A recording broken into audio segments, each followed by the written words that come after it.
Hello, Paul is the best for UK here and welcome to the Commodore Shorts. In this episode I look at the Amiga 500. The Commodore Amiga 500 was a 16-bit computer that was released in 1987, costing originally £499. The computer had very advanced sound and graphic capabilities and was a very powerful computer for animation, text, even digital video. The Commodore Amiga 500 also had a successor, the Amiga 500 Plus, which contained a newer operating system. The Commodore Amiga had a GUI implemented in read-only memory which could be upgraded by taking out the ROM IC chips, which were not soldered but rather socketed. This made it easy. Originally with Workbench version 1, the GUI was a very advanced multitasking operating system. It was fully customizable right down to the editing the cursor and the icons. Because most of the OS code was in ROM, you could fit what else was needed onto just one 800K floppy disk. Many people, including myself, would back up the operating system disk known as Workbench, then customise the backup to keep the original fresh and factory condition. Back in the day, I used to do this a lot, and I even added stuff to what the Amiga calls the startup sequence. I would make the Amiga system play mod music files in the background for a nicer experience. The Amiga 500 had 512 kilobytes of random access memory, originally upgradable via a trapdoor. It ran a Motorola 68000 CPU at 7.09 MHz PAL in the UK. NTSC models ran at 7.16 MHz. Upgrading this is possible via the side expansion or an adapter board. The sound was an incredible feat. It had 4 28 kHz capable channels. The Amiga 500 was not the first Amiga. The first Amiga was the Amiga 1000. On my Amiga 500, someone has changed the motherboard around because this is not the original Amiga 500 motherboard. It's actually the 500 Plus motherboard in a 500 case. The computer had 2 Atari compatible joystick ports, but one of them was shared for the mouse. If you wanted to play it with 2 joysticks, you would have to remove the mouse. The Amiga had stereo RCA connectors useful for connecting up to hi-fi units, amplifiers, etc. You could also add additional floppy drives via a floppy drive port. The computer also had serial parallel ports. The power supply was priority to the Amiga. The Amiga 500 had video out, but it was only black and white. Later models had colour video out. To use the Amiga with a TV, as most TVs had just UHF in the UK, you would also require an external modulator, known as the Amiga 520. This would stick out the back of the machine quite annoyingly. Unfortunately, the Amiga 500 did not have a modulator built in. You would also need this for colour composite. As prior mentioned, the built-in RCA connector is black and white only. You could connect a hard drive to what is known as the Zorro 2 bus expansion port on the left of the machine. The computer is highly praised and is a must to anyone's retro gaming collection.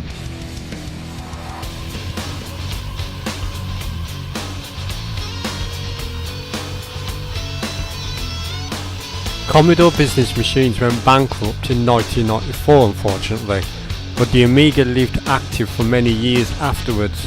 Even the UK magazine Amiga format was still going all the way until the year 2000. Interesting fact for you, Dick Van Dyke appeared at technical conventions being a fan of computer art to show off animated films he makes on his Amiga. Another interesting fact, Microsoft at one point worked for Amiga, creating Amiga Basic.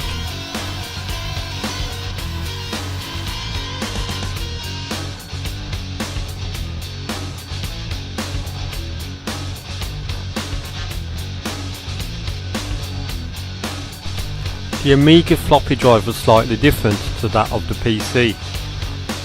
When you inserted the disk, it had sensing technology that would tell the operating system a disk has been inserted.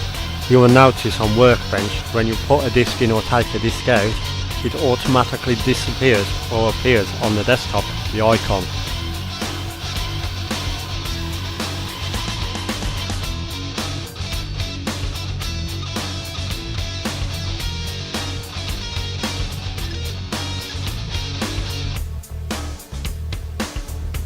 There are many thousands of games released for the Amiga, mainly on floppy disk.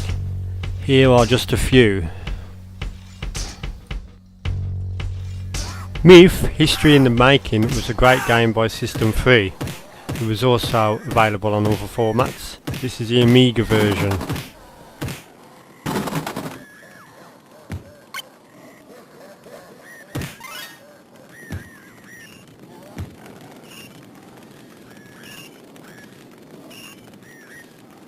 Quite a challenging game.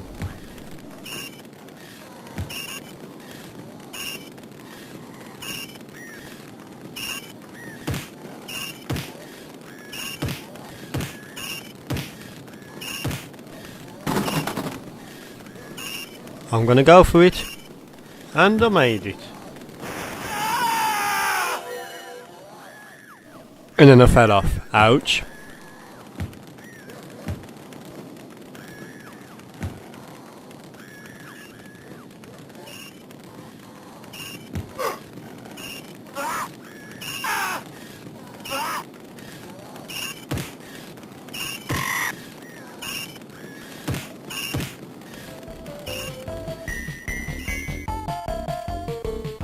Cartoony platform games were pretty common on the Amiga.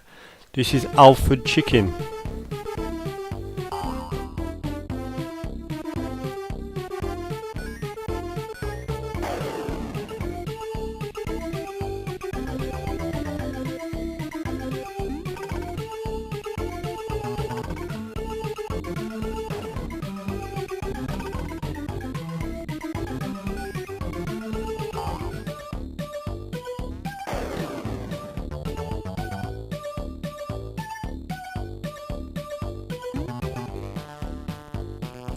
Great fun little game.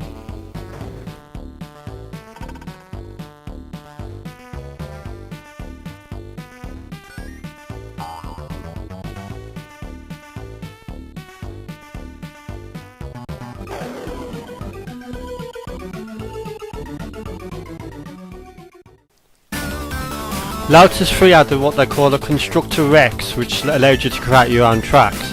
This game, the third instalment by Gremlin Graphics, was a driving simulator which you could play 1 or 2 players, and you could have a split screen race, or you could go on yours or your friends' created tracks. You could also choose what music you wanted during game, or you could have sound effects.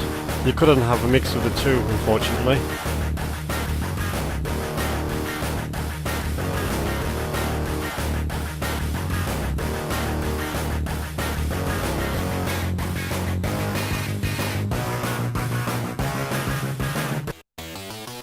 There are many different types of areas and locations on the game, so it's quite a varied and fun game.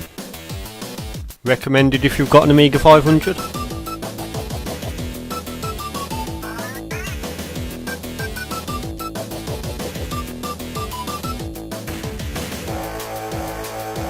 Just listen to that audio.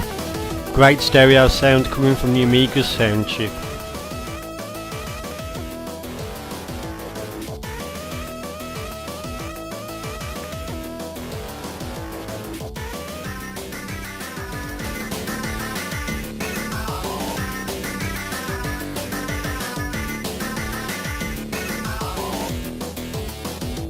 Thank you for watching episode 3 of the Commodore Shorts.